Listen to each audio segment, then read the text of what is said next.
here to discuss the second practical in our syllabus, that is to determine the water of crystallization in given salt sample. किसी salt sample में water of crystallization क्या होता है, कितना होता है, इसको प्रैक्टिकल के माध्यम से हम निकालने की कोशिश करेंगे। तो आज हम जो सॉल्ट लेंगे ये करने के लिए, दैट इज मूहर सॉल्ट। तो सबको पता है मूहर सॉल्ट क्या है?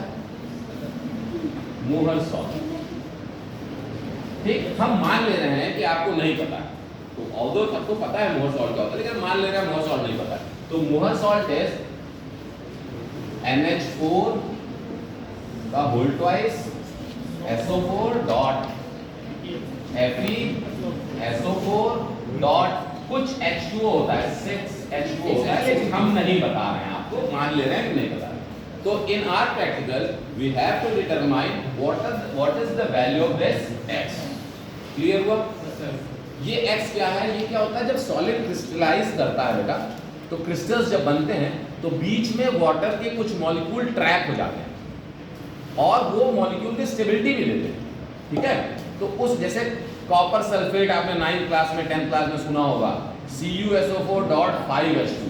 तो क्या होता है, कॉपर सल्फेट के मॉलिक्यूल के बीच में वो ट्रैप्ड रहता है, वो क्रिस्टल के बीच में रहता है, ट्रैप्ड रहता है। वो कितना ट्रैप्ड है, कितने मॉलिक्यूल्स वाटर के ट्रैप्ड है, उनको हम पता करेंगे प्रैक्टिकल के माध्यम से। ये X क्या है? तो देखिए इन सबको जोड़ लें हम, मतलब अमोनिया का मॉलिक्यूलर वेट जोड़ लें, हाइड्रोजन का जोड़ लें, 4 सब कुछ जोड़ कर निकाल लें। इसका वेट होता है 284 और प्लस वाटर है 18, तो दैट इज 18X। तो इसका अगर कोई सॉल्ट का, मोहन सॉल्ट का मॉलिक्यूलर वेट आपसे पूछे, तो दैट मॉलिक्यूलर वेट जो Mv हम लिखते हैं वो क्या लिखेंगे आप, 284 प्लस 18X।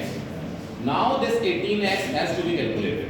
ये 18X में X क्या है? तो aim of the practical is to determine the number of moles of water present in the given salt. Clear है? और ये है क्या, ये भी मैंने आपको बता दिया। और अगर मैथमेटिकली इसको हम लिखना चाहें तो this comes out to be 284 and this is 18 into X, that is we have to determine this X value. Clear है? करेंगे कैसे? करेंगे कैसे? एक हम प्रैक्टिकल करते हैं टाइट्रेशन का, ठीक। मतलब we will use the technique of titration. क्या है टाइट्रेशन? ये आपसे वाइवा में पूछेगा वो। टाइट्रेशन क्या है बेटा? Titration is basically a technique जिसमें आपके पास 2 सॉल्यूशन होते हैं। मैं आपको डे टू डे लाइफ की बता रहा हूँ, डेफिनेशन बुक के डेफिनेशन नहीं बता रहा। कोई पूछे तुमसे तो आप उसको अपनी मम्मी को जाकर समझाना हो कि क्या टाइट्रेशन पढ़ा हमने, क्या टाइट्रेशन। तो टाइट्रेशन एक ऐसी टेक्निक है जिसमें हम कोई 2 सॉल्यूशन दिया हो, एक नोन हो और एक अननोन हो। नोन और अननोन सॉल्यूशन का क्या मतलब हुआ? नोन सॉल्यूशन का मतलब है जिसकी कंसंट्रेशन हमें पता हो, मोलैरिटी हमको पता हो, मोलैरिटी या जो भी कंसंट्रेशन हम नापना चाहते हैं, और दूसरे वाले की कंसंट्रेशन हमें ना पता हो। तो नोन वाले की कंसंट्रेशन की यूज करके अननोन वाले की कंसंट्रेशन को निकाल लेने की विधि, that technique is known as titration. Clear titration? What is titration? Titration is a technique or it is an experiment or it is a procedure by which we can find out the concentration of an unknown solution using a known solution. किसी known solution की मदद से हम unknown solution को, 2 solution होते हैं titration में। Yes. ये सब आप पता है, ये ब्यूरेट है, पिपेट है, ये सारी चीजें एक्सपेरिमेंट का वो है, पार्ट है जो एपरेटस है जो हम लोग यूज करेंगे। तो कैसे लिखना है, क्या लिखना है, ये हम डिटेल में आपको उसमें ग्रुप में भेजा ही गया होगा, या हम फिर से भेज देंगे, पीडीएफ उसका बना करके भेज देंगे। क्या है बेसिकली, हमें जो है अब एक रिडॉक्स टाइट्रेशन, अब टाइट्रेशन भी कई तरह के होते हैं बेटा, उसमें हम आज रिडॉक्स टाइट्रेशन के एग्जांपल से पढ़ेंगे। रिडॉक्स टाइट्रेशन क्या है? रिडॉक्स क्या है? Redox when reduction and oxidation takes place simultaneously। तो कहते हैं कि ये डेफिनेशन कोई बुकिश डेफिनेशन लिखी रहती है, ये सही भी है, लेकिन हमें पता है कि रिडक्शन बिना ऑक्सीडेशन के हो ही नहीं सकता, ऑक्सीडेशन बिना रिडक्शन के हो ही नहीं सकता, वो साइमल्टेनियस होते ही हैं। तो ऐसा टाइट्रेशन हम पढ़ने जा रहे हैं जिसमें दोनों चीजें हो रही है, रिडक्शन भी हो रहा है, ऑक्सीडेशन भी। एग्जाम में यही तुमसे पूछता है क्या चीज रिड्यूस हो रहा है, क्या चीज ऑक्सीडाइज हो रहा है, क्या रिड्यूस होकर क्या बना रहा है, क्या ऑक्सीडाइज होकर क्या बना रहा है, रिड्यूसिंग एजेंट क्या है, ऑक्सीडाइजिंग एजेंट क्या है, ये सारी चीजें हम आज जानेंगे। ठीक, जैसे मान लीजिए 2 लोग हैं, मेरा अगर घाटा हुआ तो किसी न किसी का फायदा जरूर हुआ। अगर किसी का फायदा हुआ तो मेरा घाटा जरूर हुआ होगा। ऐसा हो ही नहीं सकता कि एक सौदे में एक आदमी का घाटे का मतलब चोरी नहीं है, घाटे का मतलब लॉस का मतलब ये नहीं कि हमारे साथ बेईमानी हुई, लेकिन हम अगर दो लोग में बार्गेनिंग हो रही है और बार्गेनिंग सेट हो गया हुआ तो एक का फायदा हो चुका होगा, एक ने 2 रुपए ज्यादा में बेच दिया होगा, एक चाहता और झिक करता तो 2 रुपए और सस्ता करा सकता था। तो ये हमेशा याद करें, reduction and oxidation take place simultaneously एक साथ होता है। अब हमें यहाँ यूज क्या करना है, we have to use KMnO4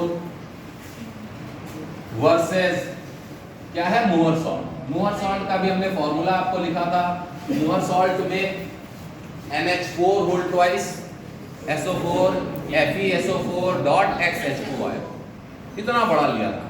अब हम कह रहे हैं उसमें से काम क्या आना है, उस मोहर सॉल्ट में से जो रिएक्ट करेगा the reacting species is Fe+2। कहां से आ रहा है ये FeSO4 बीच में लिखा था ना।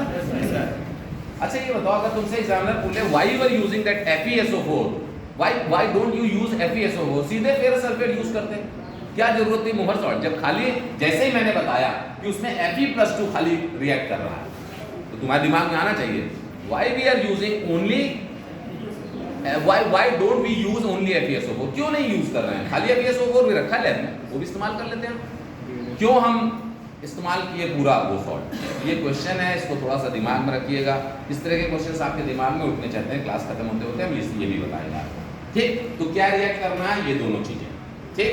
पहले हम लोग इसकी रिएक्शन पढ़ लेते हैं कि रिएक्शन क्या है। तो रिएक्शन में 2 चीजें रिएक्ट करनी है, पहले आप Mn को देखें। अच्छा आपको ये बता रखे हैं हम कि KMnO4 is an oxidising agent, ठीक। KMnO4 is an oxidising agent, KMnO4 oxidise करता है हर तरह के मीडियम में बेटा। KMnO4 एसिडिक मीडियम में भी रिएक्ट करता है, ऑक्सीडाइज कर जाता है, करता है दूसरे को, खुद रिड्यूस होता है, ऑक्सीडाइज करता है, बेसिक मीडियम में भी करता है और न्यूट्रल मीडियम में, सॉल्ट तो खुद है, न्यूट्रल मीडियम में भी करता है, तीनों ही मीडियम में वो ऑक्सीडाइजिंग एजेंट का काम करता है। यहाँ पे हम लोग कौन सा यूज करेंगे, उसका एसिडिक मीडियम। तीनों अलग अलग है, तीनों में उसका इक्विवेलेंट वेट अलग हो जाता है, तीनों में प्रोडक्ट अलग अलग हो जाती है, और आपसे गलती होती है, लैब में जो गलतियां होती हैं वो अभी दिखेंगी कि अभी मैं बताता हूँ कि क्यों वो कलर जो आप चाह रहे थे वो कलर नहीं आकर के दूसरा कलर आ रहा है, और हम लोग क्या बीइंग अ टीचर कहते हैं अरे कोई नहीं खराब हो गया फिर से कर लो, लेकिन खराब होने के बाद भी वो रिएक्शन हुई होगी ना, हमसे गलती हो गई, आपसे गलती हो गई, ये समझ में आता है। केमिकल्स गलती नहीं करते, केमिकल हमने डाला है तो अपने हिसाब से रिएक्ट करेगा। तो इसलिए मैं कहता हूँ कि जब आप हमसे आते कहते हैं कि सर ये कलर नहीं आया, तो हम एग्जैक्टली पूछते हैं कि क्या किया था, और आप सही सही बता पाओगे तो मैं बता पाऊंगा कि क्यों। हो सकता है आपने H2SO4 डालना बंद कर दिया या H2SO4 कम डाला, तो क्या होगा कि KMnO4 की रिएक्शन हमें पढ़नी है एसिडिक मीडियम में, और वहाँ एसिड कम हो गया, न्यूट्रल मीडियम में चल रही है रिएक्शन, तो आधी रिएक्शन तो एसिडिक मीडियम में चली थी, H2SO4 डाला था 2 बूंद तुमने, और बाद में हो गई वो न्यूट्रल मीडियम, और न्यूट्रल मीडियम में रिएक्शन चलने लगी, तो 2 तरह के प्रोडक्ट बनने लगी, तो वही अलग अलग दिखने लगती है। वो भी हम दिन डिस्कस करेंगे, और तुमने प्रैक्टिकल किया होगा या करोगे तो देखोगे ऐसा होता। सबसे पहले हम पार्ट लेते हैं MnSO4। इसमें इसकी ऑक्सीडेशन स्टेट क्या है ये निकालना आपको class 11 NCERT last chapter redox का जो चैप्टर था NCERT की सेकंड बुक का फर्स्ट चैप्टर में रिडॉक्स जो है दिया हुआ है, उसमें ऑक्सीडेशन स्टेट बैलेंसिंग इक्वेशन में आप यूज करते हैं बेटा ऑक्सीडेशन स्टेट मेथड, ठीक। तो वो ऑक्सीडेशन स्टेट निकालना आपको आना चाहिए, नहीं आ रहा तो थोड़ा बहुत हम रिवाइज कर रहे हैं, यहाँ पे पूरा नहीं बताएंगे लेकिन थोड़ा बहुत हम बताएंगे। तो क्या करते हैं इसमें, जिसकी निकालनी हो ऑक्सीडेशन स्टेट उसको हम मान लेते हैं X, oxygen -2, general oxidation state of oxygen in all the metal oxides इन, और किसी भी क्या वो ऑक्साइड बना रहा है, ऑक्सो एनायन है ये, ऑक्सो एनायन बना रहा है, तो उस समय उसकी -2 होती है, तो -2 इंटू 4 इज इक्वल टू -1 जो चार्ज रखा हो, तो क्या आ गया x -8 इज इक्वल टू -1, तो that is x is equal to +8 -1 that is +7, ठीक। और यहाँ तो दिख ही रही है, तो एज सच उसमें कोई प्रॉब्लम नहीं है। तो ऑक्सीडेशन स्टेट पता चल गया सबको, ऑक्सीडेशन स्टेट निकालना हम बता रहे हैं तुम्हें, और जहां जहां आएगा यूज होगा वहां बताएंगे। तो एक चीज हमें पता चल गई, यहाँ पर क्या है +7 और यहाँ पे क्या है +2, ये चीज समझ में आ गई, इतना समझ में आ गया, अब देखिए पहले हम रिएक्शन को पहले रिएक्शन पढ़ लेते हैं, फिर उसको डिमॉन्स्ट्रेट करके दिखाएंगे कहाँ पे क्या क्या चीज हो रहा है। तो सबसे पहले हम देख रहे हैं MnSO4 बेटा, MnO4 2 माइनस। पहले सबसे पहले याद करने का तरीका भाई समझना भी है और रटना भी है। तो पहला जो तरीका है MnO4 माइनस रिड्यूस हो जाता है Mn+2 में, ये याद करिए। एसिडिक मीडियम में we are doing that reaction in acidic medium, then MnO4 minus that is Mn from +7 is reduced to +2। कितना अंतर है चार्ज का? 5। बैलेंसिंग में आपको सिखाया गया ये जो अंतर है ये कैसे आप चार्ज का अंतर कैसे बेटा सेटिस्फाई करते हैं, इलेक्ट्रॉन्स जोड़ते माइनस। तो कितना माइनस किधर जोड़ दें कि दोनों तरफ चार्ज बैलेंस हो जाए? हाँ, इलेक्ट्रॉन किधर जोड़े? इधर उधर नहीं, प्रोडक्ट या रिएक्टेंट साइड बताओ। देखिए ज्यादा कौन है? ज्यादा कौन? 7 ज्यादा है, तो 7 में माइनस जोड़ेंगे तभी तो वो कम होगा। तो इसलिए ये कॉन्सेप्ट तो भूल ही जाओ कि प्रोडक्ट साइड में जोड़ना है। कैसे सोचना है आपको कि आप अगर प्रोडक्ट में जोड़ने लगोगे तो और कम कर दोगे इसको। इसलिए जैसे ही ऐसा लिखा तो जो ज्यादा हो उस साइड आप जोड़ लेंगे 5। क्लियर हुआ? अब चार्ज देख लीजिए आप, और कुछ नहीं करना, चार्ज देख लीजिए। चार्ज हो गया +7 और -5, +2 हुआ, उधर +2 हुई। कोई प्रॉब्लम है इसमें? यहाँ तक समझ में आ गया? अब देखिए ये चीजें हमें समझ में आ गई। अब हम एटम्स को बैलेंस करने की कोशिश करें।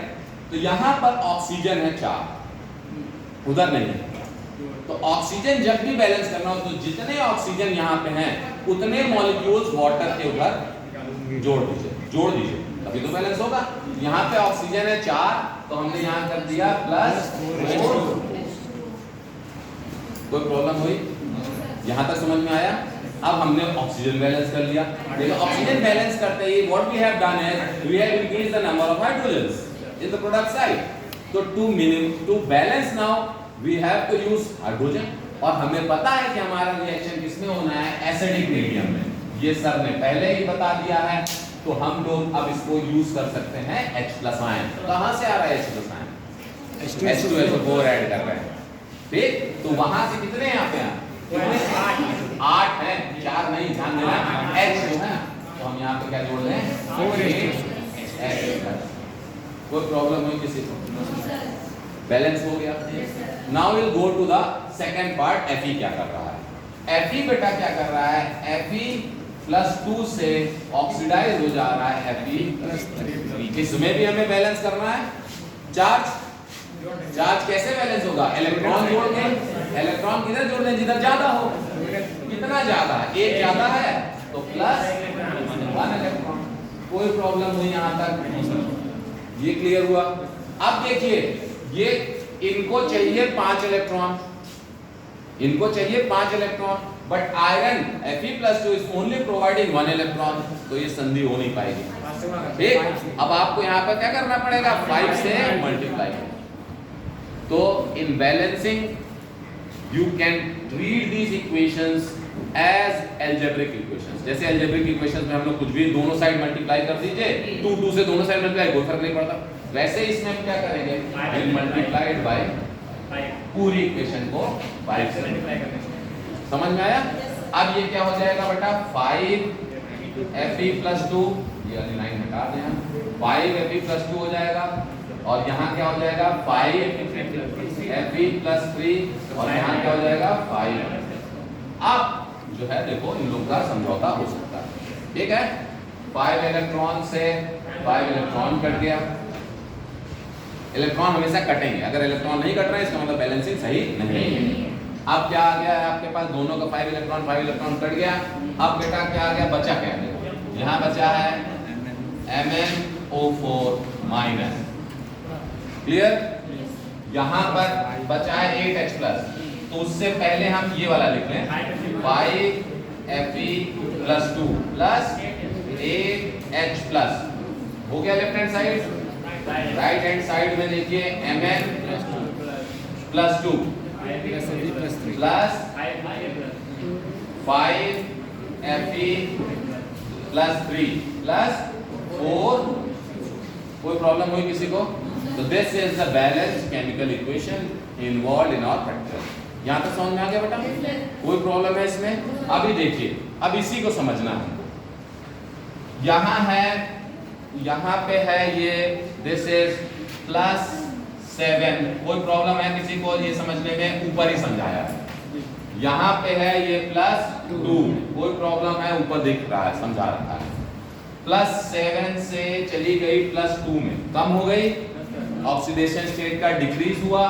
क्या लिख दें हम? ऑक्सीडेशन स्टेट डिक्रीजेस कितना? बाय 5। दिख रहा है? तो चेंज इन ऑक्सीडेशन स्टेट दिख गया। फॉर्मूले में जब हम यूज करेंगे तो बताएंगे। तो जब चेंज इन ऑक्सीडेशन स्टेट होता है, जब कम होता है, this process known as reduction. This process known as reduction. The decrease in oxidation state indicates that that species is going to be reduced. वो reduce हो रही है। ठीक? यहाँ पे आइए, Fe कहाँ से? +2 से +3 में जा रहा है। तो ये देखो क्या लिख दिया हम? Increase in oxidation state by +1। तो ये क्या हो गया?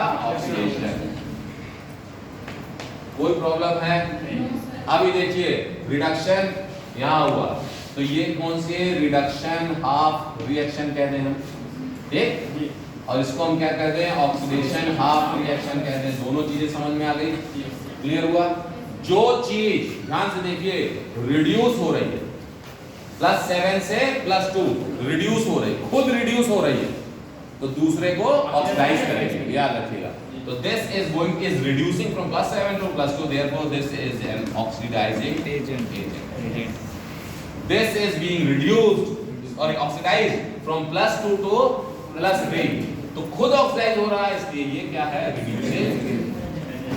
तो वाइवा का थ्योरी वाला पार्ट आपका तैयार हुआ। थ्योरी क्या कह रही है? कि this is a redox titration, ठीक है, that involves both oxidation as well as reduction. कोई प्रॉब्लम है? ठीक, कि ऑक्सीडेशन किसका हो रहा है, रिडक्शन किसका हो रहा है, पता है। Mn+7 पूछेगा एग्जामिनर आपसे, तो आप क्या बताओगे? Sir Mn is being reduced from +7 to +2, इसलिए this is an oxidising agent. Fe is being, Fe कहां से आ रहा है? मोहर सॉल्ट से लगा, तो मोहर सॉल्ट यहाँ +2 से क्लियर हुआ। अब आई वाली समस्या कि जब आप करते हो, अच्छा हाँ एक और चीज, अब आप ध्यान से सुनिए, MnKMnO4+7 ये जब +7 स्टेट में है तो ये डार्क पर्पल कलर का होगा, इसमें भरा रहेगा तो हो सकता है आपको ब्लैकिश दिखे, ज्यादा कंसंट्रेशन कम भी होगी तो पर्पल कलर का दिखेगा, ठीक है। तो दिस इज पर्पल कलर, या हम कहते हैं डार्क पिंक, हम कहते हैं डार्क पिंक कलर का ना, तो पर्पल कलर या डार्क पिंक कलर का होगा, ठीक। ध्यान सुनिएगा, +2 में जैसे ही जाता है तो ये कलरलेस हो जाता है बेटा, यही कॉन्सेप्ट है। क्यों? हर टाइट्रेशन में यू आर हैविंग इंडिकेटर, पिछले वाले टाइट्रेशन में इंडिकेटर क्या डाला था हम लोग ने, हीरोक्रोम ब्लैक टी, EBT।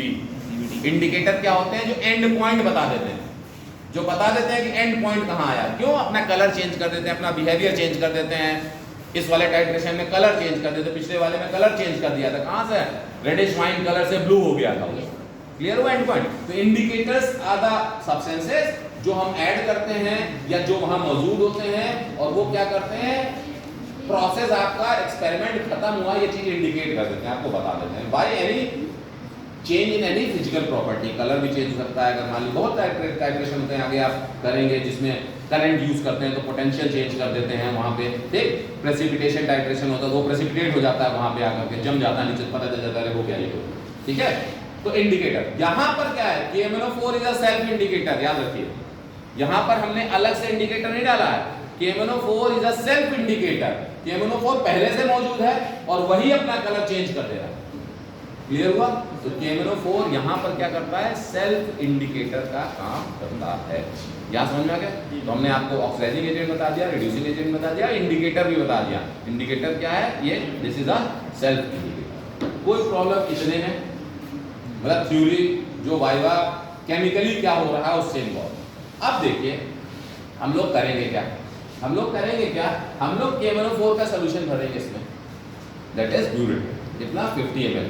आपको इसका यूज करना बताए हैं, एयर जैकेट नहीं होना चाहिए, रिंस कर देना चाहिए, वॉश करके लाएं, रिंस करके लाएं, ठीक। तो हम इसमें एक्सपेरिमेंट आपको करके दिखाएंगे अभी। और उसके बाद मुहर सॉल्ट हम लेंगे इसमें कोनिकल फ्लास्क में। कोनिकल फ्लास्क बोलते हैं, जब हम टाइट्रेशन कर रहे हैं तो हमें टाइट्रेटिंग फ्लास्क बोलना चाहिए। ये टाइट्रेटिंग फ्लास्क में हम टाइट्रेशन कर रहे हैं, ठीक, with the help of pipette. ये पिपेट है, पिपेट का इस्तेमाल करके 10 ml का पिपेट है, देखिए यहाँ पर लिखा रहता है 10 ml। अच्छा एक चीज़ और, हम वाइवा में जाते हैं, हम जब जाते हैं तो हमेशा पूछते हैं इसमें बच्चा ये बताओ पिपेट कौन सा उठा लेता है बच्चा की, ये पिपेट 25 ml का मिलता है जनरली सब जगह, आपको हमने 10 ml का दे रखा है, तो 10 ml लिखा था, उसके नीचे और लिखा रहता है, कभी आप देखिएगा उसके नीचे लिखा हुआ है इस समय 27 डिग्री। तो हमने कहा व्हाट इज दिस, ये वॉल्यूम नापने का एक तरीका है, फिक्स वॉल्यूम नापने 10 ml नापने का एक तरीका है। तो ये 27 डिग्री क्या लिखा हुआ है, रूम टेम्परेचर पे। तो इसका लिखने का क्या सिग्निफिकेंस है बेटा, ये अगर ये ना लिखा होता तो क्या होता? सो उस टेम्परेचर पे वही वॉल्यूम आएगा उसका। Very good. क्या कि जो कंपनी इसको बनाई है वो कह रही है 27 डिग्री सेंटीग्रेड पे, तो इस मार्क तक हम 10 ml का जिम्मेदारी ले रहे हैं कि सही है, और टेम्परेचर घटे बढ़ेगा तो जिम्मेदारी नहीं ले रहे हैं। क्यों? क्योंकि this is made up of glass. Temperature जाड़ा आएगा तो थोड़ा सिकुड़ेगा ना, गर्मी आएगी थोड़ा फैलेगा, तो वॉल्यूम इसका टेम्परेचर की वजह से बढ़ेगा घटेगा। इसलिए वो कहती है कि I am taking the responsibility only at 20 जब ये बना था तो 27 डिग्री पे बनाया था उस समय पे। इसी तरह से इसमें भी लिखा था। तो दीज आर एपरेटस जो फिक्स वॉल्यूम यूज करने के लिए इस्तेमाल करते हैं, लेकिन ये फिक्स वॉल्यूम वहाँ एक फिक्स टेम्परेचर में, तो लेकिन इतना जो माइन्यूट अंतर होता है थोड़ा बहुत रीडिंग में आएगा, वो हम लोग अपनी हैंडलिंग के एरर में काउंट कर लेते हैं, तो उससे नहीं। लेकिन अगर माइक्रोस्कोपिक लेवल पे, मान लीजिए ड्रग्स की लेवल पे हम बात कर रहे हैं, मतलब मेडिसिन की बात कर रहे हैं, उस समय वो लेवल पे बेटा हो जाता है। कंप्यूटराइज पिपेट आते हैं, हमने अपनी PhD में यूज़ किया, दे आर कंप्यूटराइज पिपेट। उसमें बस सेट कर दीजिए कंप्यूटर में कि हमको 10 ml लेना है या 0.12 ml लेना, ऐसे लिख दीजिए और डिप कर दीजिए, उतना ही खींचेगा, और आप दूसरी तरह डालिए वो उतना ही उसमें डालेगा, अगर एक्सेस है भी तो रोक देगा। तो कंप्यूटराइज पिपेट वहाँ यूज़ होते हैं, एडवांस मोर एडवांस उसमें। हमारे पास भी ग्रेजुएटेड पिपेट है, हम आपको दिखाएंगे, जिसमें पॉइंट्स में भी हम लोग नाप सकते हैं, ठीक। तो धीरे धीरे जैसे जैसे हम लोग एडवांस होंगे वैसे वैसे हम लोग उन सब चीज़ों का काम करेंगे। अब एक बार हम एक्सपेरिमेंट सेट कर देते हैं, उसके बाद जो है हम उसके प्रोसेस के बारे में बात करेंगे कि कैसे क्या चल रहा है, ठीक है। तब तक आप लोग चाहो तो ये लिख लो बोर्ड में जो लिखा है। What we have to do is we have to fill this burette up to 0 level। हमने हमेशा आपसे कहा कि अच्छा देखिए, जब हम लोग कर रहे थे, याद करिए, कई लोग का यहाँ तक फनल भर गई और बाहर आने लगा, नीचे नहीं जा रहा था। तो क्या है ये, अभी तो फनल ठीक है हमारी, कभी पर फनल का इस डायमीटर इसका ज़्यादा होता है तो पूरा ब्लॉक कर देगा, पूरा ब्लॉक कर देगा। ध्यान से देखिए, तो यहाँ से एयर निकलेगी नहीं ना, एयर गैप मिलेगा नहीं, इसलिए वो हो जाता है। तो हम क्या करेंगे, इसको फनल को थोड़ा सा उठा लेते हैं बेटा, हम चिल्लाते रहते हैं तो उठा लो फनल, उठा लो फनल, खाता नहीं आता, ठीक। और देखिए, जब आप लैब में रखते हैं, अब हम देखें कॉमन मिस्टेक, हम ऐसे रख देते हैं, ये ढलक रही होती है, आपका दिमाग इधर हो गया, ये पता चला इधर उधर उड़प करके गिर गई, तो आप नहीं यूज करें, इसको उल्टा रखो, फिक्स रहेगी। और अपने जहाँ बेंच है इधर लकड़ी वाला हुआ था उसके पास रखो, ताकि हाथ उठ लग के आपका हो जाए। अब हमने क्या किया, 0 से थोड़ा ऊपर कर लिया जानबूझ के। क्यों बेटा, ये अभी देखो एयर जैकेट, ये एयर जैकेट हमको डिस्टर्ब करेगा, रीडिंग हमारी खराब कर सकता है। तो हमें क्या करना है, फ्री फ्लो में खोल के ये एयर जैकेट हटा लेना पहले, यहाँ पे एयर जैकेट नहीं होना चाहिए, ठीक। अब हम क्या करेंगे, 0 लेवल पे मेंटेन कर लेंगे इसको अपने आँख से देख करके, और हम इसको 0 पे ला करके,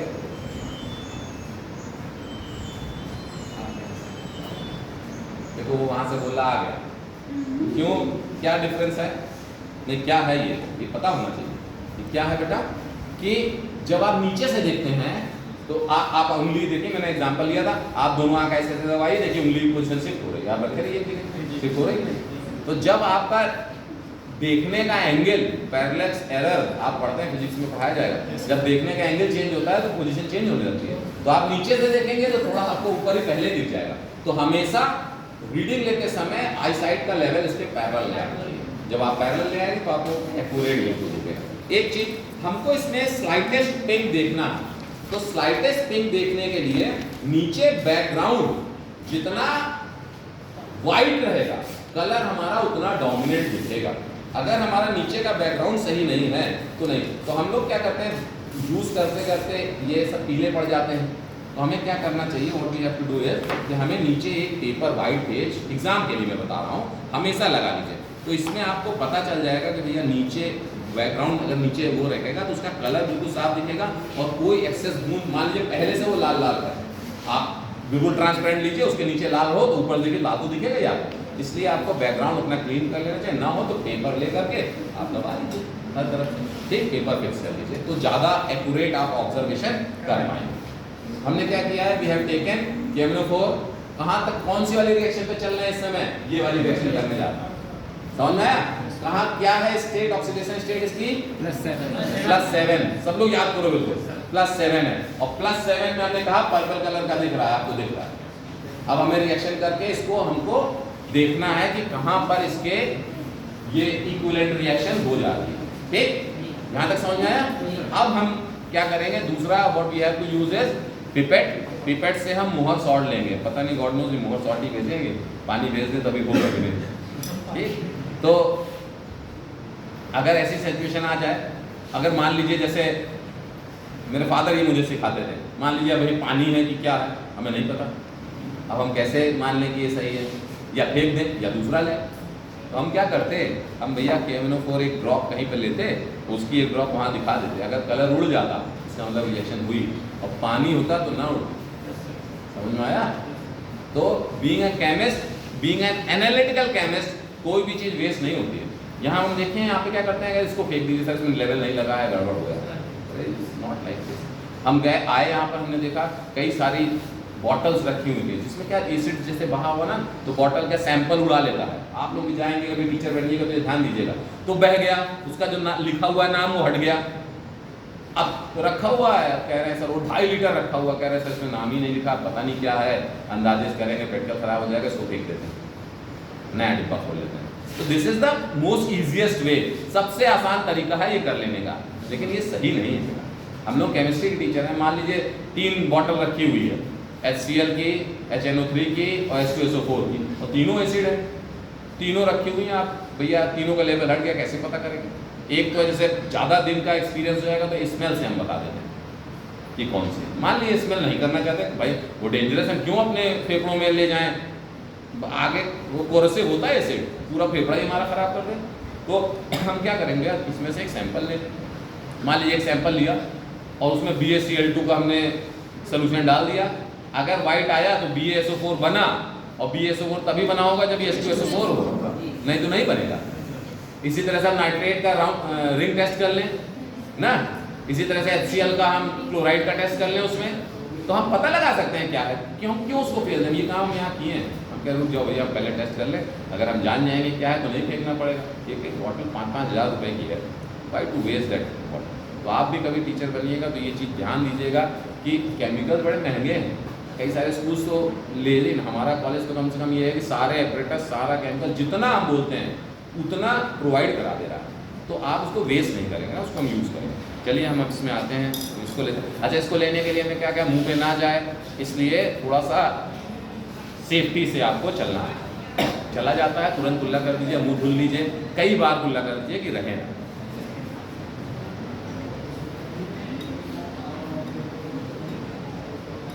थोड़ा सा उस मार्क के ऊपर तक हमने ले लिया है, और फिर हम उंगली से प्रेशर रिलीज करेंगे और वहाँ तक उस मार्क तक ले आए, और इसको हमने इसमें डाल दिया। अब देखो यहाँ पे मिस्टेक क्या करते हैं, कई लोग इसको फूंक देते हैं, जल्दी हो जाए, जल्दी गिर जाए, नहीं, वो गलत, वो गलत, ठीक है। अभी बताते हैं क्यों। अब क्या करना है, लास्ट में आप देख रहे हैं ये जो एक बूंद इसमें अंदर नोजल में फंसी, इसी के चक्कर में पड़े रहते हैं, इसको फूंक दे आ जाए। आप ध्यान दीजिए, इसको आप इसकी सरफेस में टच करा दीजिए, इनर वॉल्स में 2-3 बार टच कराइए इसका नोजल, जितना ज़्यादा चला जाएगा, जो इसमें फंसा है बेटा that is an excluded volume, याद रखिए वो 10 ml से एक्सेस है, वो कंपनी उसको नहीं नाप रही है, वो उसमें इंक्लूड नहीं कर, जो फूंक लिया उसने एक ड्रॉप एक्सेस बढ़ा लिया, ठीक। What we have taken in this titrating flask is now Mohr salt, ये ले लिया, ठीक। अब इसमें हमें क्या करना है, हमें 15 ml के करीब हमें इसमें डाइल्यूट H2SO4 मिलाना है। डाइल्यूट H2SO4 बना हुआ लैब में आपको प्रोवाइड किया जाएगा। हम लेके आए हैं आधी टेस्ट ट्यूब हम। अच्छा हाँ, अब 15 ml में हम लोग इसीलिए नहीं बोलते क्लास में 15 ml या 10 ml बोल दिए, ये नहीं बोलते।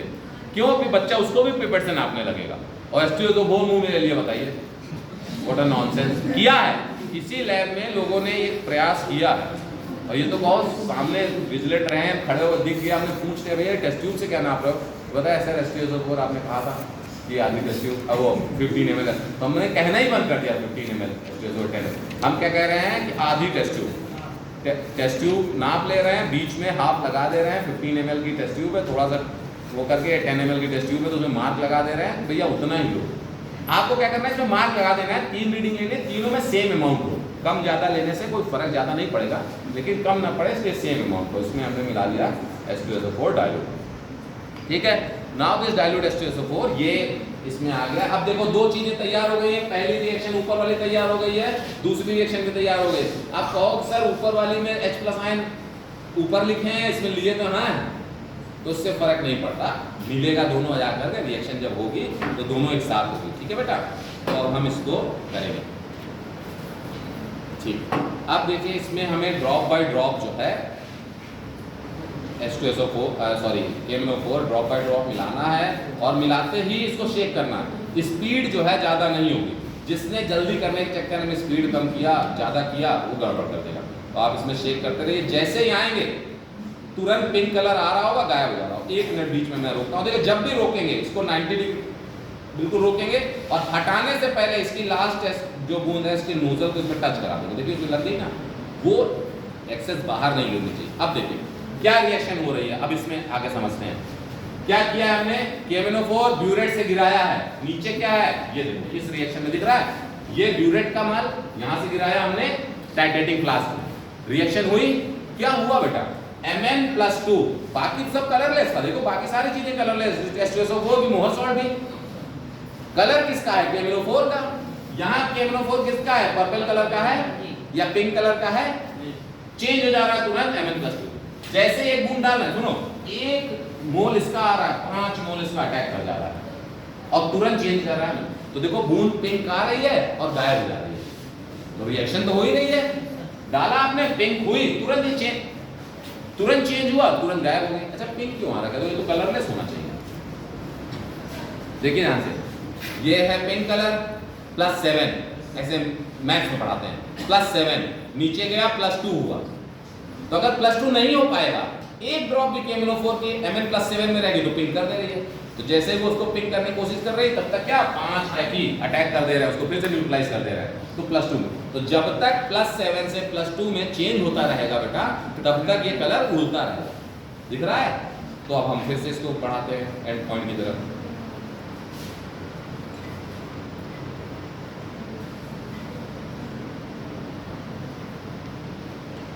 और नीचे बेस हमारा व्हाइट है, इसलिए हमको दिख रहा है कि कलर कितने में आ रहा है, क्या नहीं आ रहा है। ऊपर रीडिंग से हमें मतलब ही नहीं है, जब नीचे हमें कलर पे ध्यान देना है और ये हाथ बिल्कुल फिक्स रखना है कि जल्दी से हम बंद कर सकें। कल आपने किया था ना, कई बच्चों ने बहुत स्लाइड पिंक निकाला था। अब दूसरे बैच के थे, कहाँ के थे, हमेशा हटाने से पहले इसको टच कर लेंगे, एक बार देख लेंगे। जब अगर आपको शक हो रहा तो वाइड बैकग्राउंड में रख के देखेंगे, जब और जो वॉल्स में लगी हैं इनको शेक करके आप फिर अंदर ले लेंगे। ठीक, जितना एक्यूरेट करेंगे बेटा रिजल्ट उतना अच्छा आएगा आपका। तो फिर हम शेक कर रहे हैं।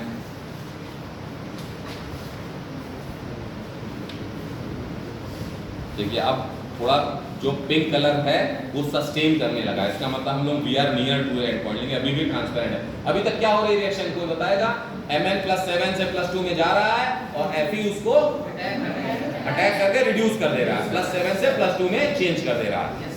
जब तक ये कब तक होगा बेटा, अच्छा हाँ, ये कब तक काम होगा, जब तक यहाँ पे Fe नहीं, जब तक यहाँ पे Fe+2 है। मान लीजिए Fe+2 खत्म हो जाएगा तो कौन इसको +7 से +2 में करेगा। Fe+2 अगर खत्म हो जाए तो +7 से +2 में होना बंद हो जाएगा। ये चीज समझ में आई। और जैसे +7 से +2 में बंद होगा, एक ड्रॉप भी आप +7 वाली वहां बच जाएगी और Fe नहीं रहेगा उसको अटैक करने के लिए, तुरंत ये पिंक हो जाएगा। वही एंड पॉइंट। अब समझ में आया क्यों कहते हैं सर लोग कि स्लाइट पिंकिश कलर में रोकना है। देखिए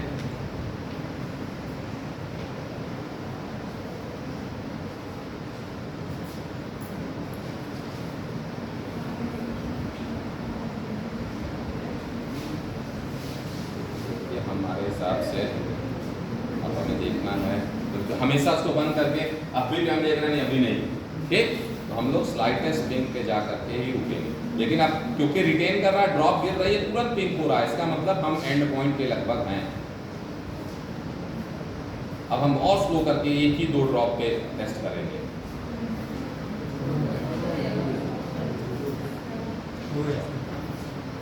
ये अभी लेकिन हम जजमेंट के लिए इतने जल्दी नहीं, क्यों, हम शेक करेंगे, अगर बगल लगा होगा वो देखो स्लाइटेस्ट पिंक आया, उसमें पिंक नहीं दिख रहा होगा तुम्हें, ठीक। लेकिन आप इसको बैकग्राउंड में जब आप चेक कर रहे हैं तो बहुत बेहतरीन स्लाइटेस्ट पिंक आया, इससे लाइट पिंक अब हम नहीं निकाल सकते, ठीक। क्लियर हुआ। अभी तुम्हें वहां से नहीं दिख रहा होगा, तुम्हें दिखाने के लिए हम एक ड्रॉप कि तुम्हें पिंक दिखने लगे, ठीक है, दिस इज ऑल्सो। अब पिंक तुम्हें दिखने लगा, ठीक। उससे पहले वाले हम अगर रीडिंग कर रहे होते तो हम उससे पहले वाले रीडिंग नोट करते, क्यों, स्लाइटेस्ट पिंक इज मतलब। अब देखो ये पिंक आ गया, ठीक।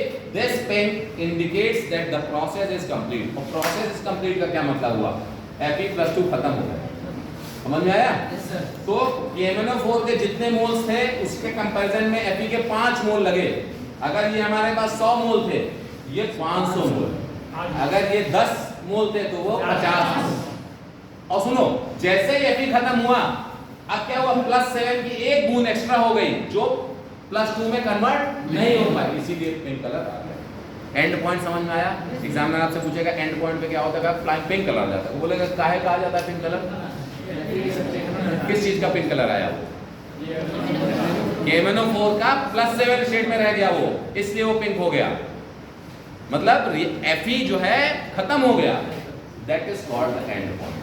At the end point, the slight permanent pink color will appear that indicates that the process is complete. That is, the number of moles of Fe+2 ion we have taken has been consumed.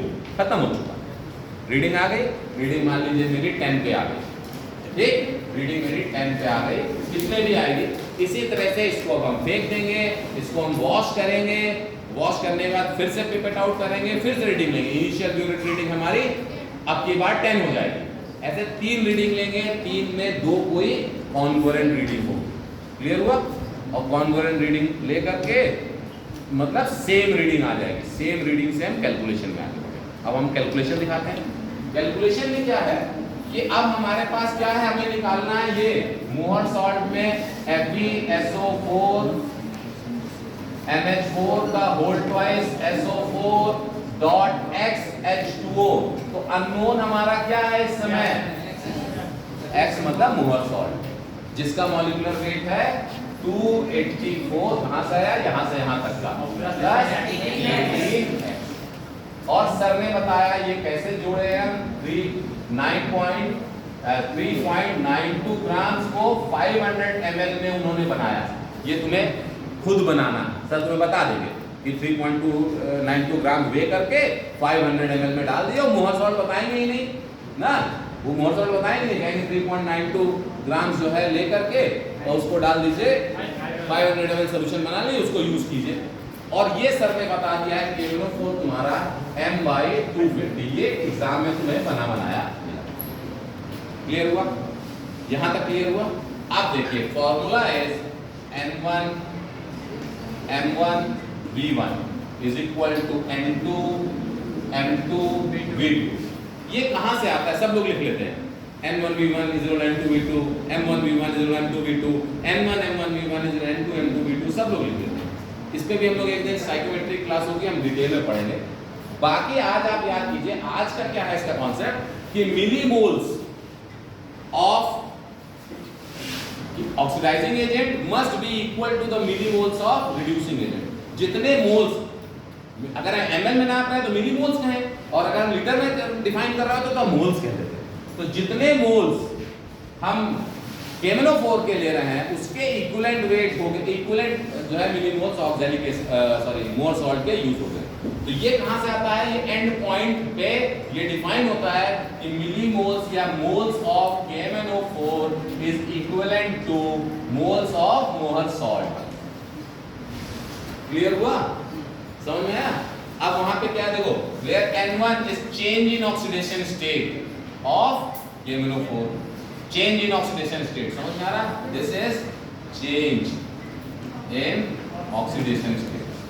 M क्या है? M is molarity, जो दी है तुम्हें, कितनी दी है? M/20 250।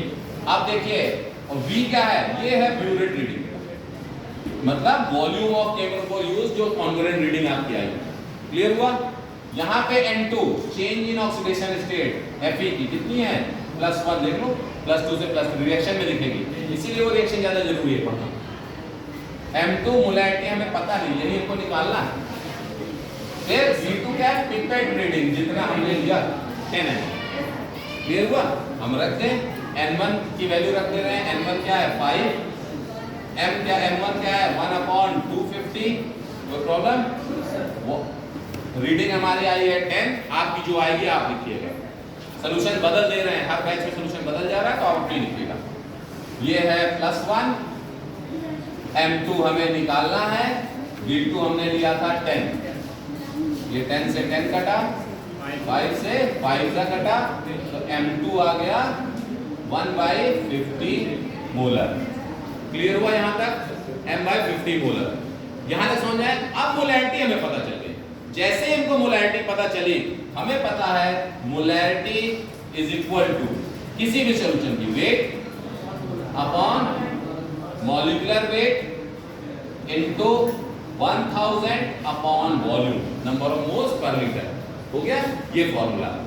Molarity हमें पता है, मोहर सॉल्ट की आ गई, तो ये मोहर सॉल्ट की थी, इधर KMnO4 था, इधर मोहर सॉल्ट था, ठीक? मोहर सॉल्ट। क्लियर हुआ? अब यहाँ हमको मोलैरिटी रख दी हमने कितनी? 1/50। वेट सर ने क्वेश्चन में प्रिपरेशन के लिए आपको दिया है 3.92। मॉलिक्यूलर वेट कितना है? MB, यही तो हमें पता नहीं है, क्या है? 284 + 18x, कोई प्रॉब्लम यहाँ तक? इनटू 1000 अपॉन 5, कोई प्रॉब्लम है यहाँ तक? काट दें हम 500 2 ठीक है? 2 को यहाँ मल्टीप्लाई कर दिया, 100 हो गया, तो ये आ गया, और ये इसको क्रॉस मल्टीप्लाई कर दिया इधर, तो जैसे ही क्रॉस मल्टीप्लाई किया हमें एक इक्वेशन मिल गई, 284 + 18x इज इक्वल टू 3.92 × 100। क्या हम सीधे सीधे 392 लिखते हैं? 392 लिखते हैं, ठीक है? अब 284 उधर चला गया, 18x is equal to 392 minus 284, ये आ गया 108। 18x इज 108, तो x is 108 upon 18, that is 6। यही हमारा एम था, to determine the number of moles of water present in Mohr salt. Clear हुआ? लिखेंगे कैसे, ध्यान से सुनिए, लिखेंगे कैसे आप? पहले एम लिखा आपने, जबकि हमने आपको पीडीएफ भेजा, लेकिन हर बार चेंज करते हैं थोड़ा, ये नहीं वो कॉपी पेस्ट हो गया। पहले एम लिखा आपने, फिर आप लिखेंगे मटेरियल्स रिक्वायर्ड। मटेरियल्स रिक्वायर्ड में जितना पिपेट, ब्यूरेट, केमिकल्स जो जो लिखेंगे वो सब लिखेंगे। उसके बाद आप लिखेंगे थ्योरी। थ्योरी में आप लिखेंगे ये रिएक्शन। अच्छा, दो तरह के टाइट्रेशन होते हैं बेटा, qualitative analysis and quantitative analysis. Qualitative analysis जिसमें हम चेक कर रहे होते हैं है कि नहीं, और क्वांटिटी में कितना है, समझ में आया? तो क्वालिटेटिव वाला वो है कि इसमें डालो तो ब्लू कलर आ गया तो है, तो वो क्वालिटेटिव है। ये क्या, हम मोल्स बता दे रहे हैं, कितने मोल्स हैं, मोलैरिटी निकाल रहे थे। क्वांटिटेटिव एग्जाम में पूछता है, तो this is a quantitative analysis. Clear हुआ? क्वांटिटेटिव एनालिसिस में भी दो हैं, वॉल्यूमेट्रिक और ग्रेविमेट्रिक, ठीक है? तो वॉल्यूमेट्रिक में हम वॉल्यूम निकालते हैं और ग्रेविमेट्रिक में हम वेट निकालते हैं। ये कौन सा है? वॉल्यूमेट्रिक। क्लियर हुआ? तो वॉल्यूमेट्रिक एनालिसिस का पार्ट है जिसमें हमने वॉल्यूम से उसका मॉलिक्यूलर मास निकाला, मॉलिक्यूलर मास को फॉर्मूले में रखा, तो we can easily determine the number of moles. किसी को कोई, हाँ मैं क्या कहा, फिर वो लिखेंगे मटेरियल्स रिक्वायर्ड, फिर आप थ्योरी लिखेंगे, थ्योरी लिखने के बाद आप क्या लिखेंगे, और नहीं प्रोसीजर, ठीक है, कि कैसे करें स्टेप वाइज, जो जो किया आपने लिख देंगे। उसके बाद आप ऑब्जर्वेशन टेबल जो आपने बताई, initial burette reading, final burette reading, volume use that is final minus initial, और कॉन्ग्रुएंट रीडिंग, वो लिखेंगे। इसके बाद उसी पेज पे जहां ये सब खत्म करेंगे, वाइट साइड में कैलकुलेशन। कैलकुलेशन दो तरह से, एक ये फाइनल कैलकुलेशन, इसके ऊपर हेडिंग डालेंगे to calculate the molarity of molar salt, molarity निकाला, then to calculate the number of moles of water. इससे पहले आप लिखेंगे preparation of Mohr salt solution, तो वो सर ने बता रखा है क्या, प्रिपरेशन ऑफ मोहर सॉल्ट में लिखेंगे आप 3.92 grams of Mohr salt was taken in a clean dry measuring flask of 500 ml, 500 ml के मेजरिंग फ्लास्क में ले लिया आपने, देन हाफ टेस्ट ट्यूब उसमें H2SO4 मिलाया, ठीक है, हाफ टेस्ट ट्यूब H2SO4 मिलाया, उसको भिगा लिया सॉल्ट को, फिर पानी से मेकअप कर दिया, जहां तक मार्क लगा रहेगा वहां तक पानी 500 ml पानी भर दिया। ये half test tube H2SO4 is very important. जब टीचर्स कई सारे स्कूल्स में मैं जाता हूँ, देखता हूँ क्लियर, जैसे हमारा ये मोहर सॉल्ट देखो बिल्कुल क्लियर है, लग रहा है पानी, लेकिन वहाँ देखेंगे आप हल्का सा ग्रीनिश रहेगा या मटमैला हो जाएगा। वो क्या करते हैं वो लोग जब ये मोहर सॉल्ट बना रहे होते हैं या जब बच्चे बना रहे होते हैं, H2SO4 डालना भूल जाते हैं। जैसे ही आप H2SO4, ध्यान सुनिएगा, बहुत टेक्निकल चीजें ये सब पूछते हैं एग्जाम में आते, H2SO4 जब आप डालना भूल जाते हैं तो ये Fe+2 आयन यहाँ का तुरंत ऑक्सीडाइज हो जाता है Fe+3 में, FeOH होल प्राइस बना लेता है, फेरिक ऑक्साइड हाइड्रोक्साइड, तो फेरिक हाइड्रोक्साइड उसको मेटमैला कर देती है। अब देखिए आपको करना क्या था, Fe+2 को Fe+3 में चेंज करना था, लेकिन आपने H2SO4 मिलाया नहीं, तो पानी ने खुद ही कर दिया उसको, तो आपके Fe+2 आयन कम पड़ गए, रीडिंग सही नहीं आएगी। एसिडिक मीडियम में ये हाइड्रोलिसिस चेक हो जाती है, रुक जाती है। कभी हम आपको बताएंगे ली-चटर्स प्रिंसिपल का इस्तेमाल करके कैसे इक्विलिब्रियम इधर उधर शिफ्ट होता है।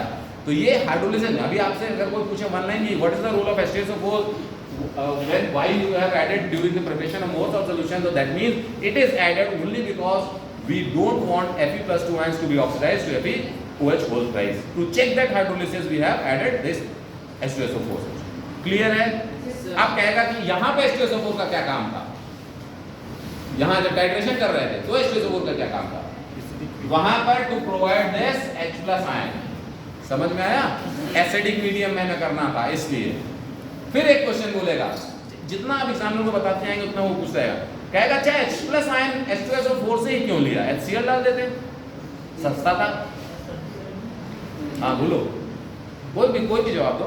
हम कह रहे हैं H2SO4 का रोल क्या था, only to provide this H+ ion, तो why we have taken only H2SO4, why can't we take HCl? HCl ले लो, वो भी तो H+ आयन देता क्या, माइनस आयन देता है। हाँ पूछो, एक उससे क्या फर्क पड़ता, हमें H2SO4 का काम में SO4 का काम तो था नहीं, हमें H+ का काम था, तो H+ का HCl भी दे देता। सर Fe उसके साथ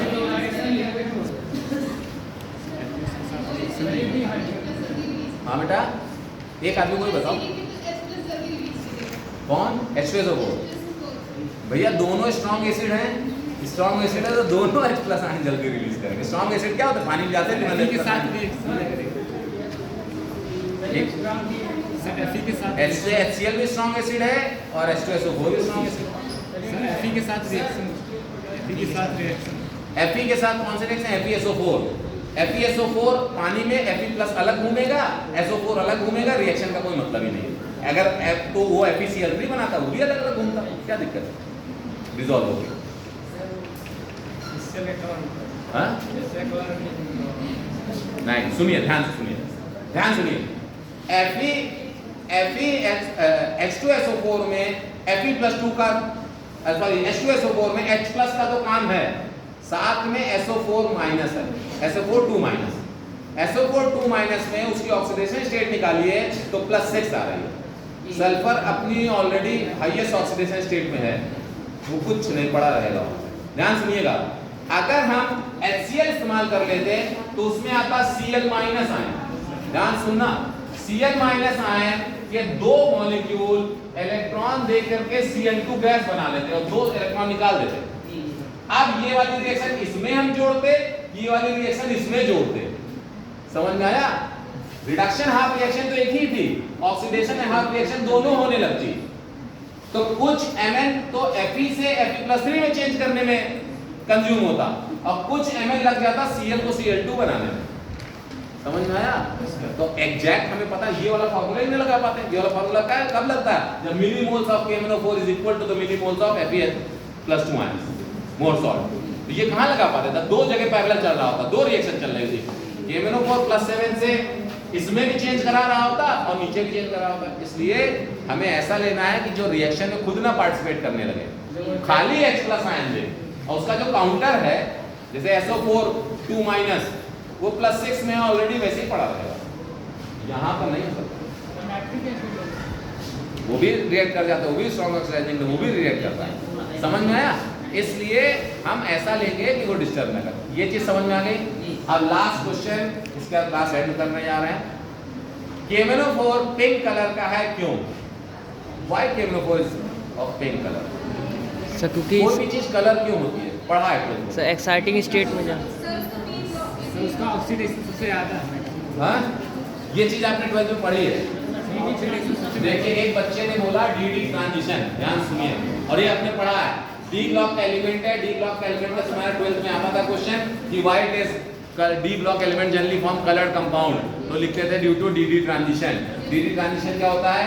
डी के एक ऑर्बिटल से इलेक्ट्रॉन एनर्जी एब्जॉर्ब करके जंप कर जाता है ऊपर and while coming back to its normal state वो एनर्जी रेडिएट करता है। जिस कलर की एनर्जी रेडिएट करता है उसका कॉम्प्लीमेंट्री कलर दिखाता है। समझ में आया? ये तो डी ब्लॉक एलिमेंट है Mn। अब ध्यान सुनिए, Mn इज 25 और 25 के लिए लिखना है हमें तो 4s2 3d5। यहाँ तक समझ में आया बेटा? क्लियर हुआ? अब देखिए, अब यहाँ हमारे पास Mn क्या है? +7 स्टेट में। +7 स्टेट का मतलब है 5 ये गए और 2 ये गए, 4s0 और 3d0। अब भैया डी में इलेक्ट्रॉन ही नहीं है तो काहे बात का डी ट्रांजिशन? आपने कहा डी ट्रांजिशन, तो इलेक्ट्रॉन तो ट्रांजिशन हो ही रहा है, होगा तभी ना। डी ट्रांजिशन मतलब इलेक्ट्रॉन का ट्रांजिशन ना। तो डी में इलेक्ट्रॉन ही नहीं है तो कैसे हम बात कर रहे हैं कि डी ट्रांजिशन हो? Question is genuine, question is genuine. Colour क्यों होता है? Because of D transition. हमने रटा है बस। डी ट्रांजिशन के डी में इलेक्ट्रॉन होने चाहिए, यहाँ डी में इलेक्ट्रॉन ही नहीं है, तो काहे का डी ट्रांजिशन? समझ में आया? क्वेश्चन आंसर नहीं बताया मैंने, क्वेश्चन समझ में आया? इस तरह की चीजें आपसे एग्जामिनर ये मतलब थोड़ा सा आपसे लीक के हट के सोचने वाली बात है। ये सारी चीजें आपको पता होनी चाहिए, मतलब जो जो चीज यूज कर रहे हैं, क्योंकि जब आप सब बताने लगोगे ना तो वो इस तरह की चीजों में आ जाएंगे, अगर उनके दिमाग में आ रहा होगा उस समय। क्लियर हुआ? इसका आंसर भी आप लोग देखिए, मैं अभी बता दूंगा 1 लाइन, आप आंसर याद कर लोगे, वहीं पे खत्म हो जाएगा। अभी आप खोजोगे इधर उधर, दूसरे से पूछोगे, ये करोगे। Don't ask to any teacher, this question is for you. अपने में डिस्कस करना, अपने में। ये नहीं कि मैंने पूछा किसी और टीचर के कहीं पीछे पड़ गए कि सर बताइए, उसको नहीं पता तो एम्बेरस हो रहा है कि भाई ये कैसे हो, क्योंकि उसको भी डी ट्रांजिशन याद आ रहा है। ठीक है? तो this is N clear cut example of charge transfer complex. Charge transfer spectra show करता है ये। और चार्ज CTC, तो CTC में कई तरह के CTC होते हैं, आगे हायर क्लासेस में आपके पास आएगा। लेकिन अभी आप क्या है, आपका टारगेट ये है कि आप पता करेंगे कि d transition is not only the reason for the colour of d block elements, there are some more reasons also, and to explore those reasons आज आप CTC चार्ज ट्रांसफर, अभी तो सबसे आसान है, गूगल में डालोगे 1 मिनट कि why KMnO4 is coloured in texture बता देंगे। लेकिन हमारे बताने से आपको ये पता चला कि एक और रीजन भी होता है, हर बार डी ट्रांजिशन ही नहीं है। ठीक, थैंक यू।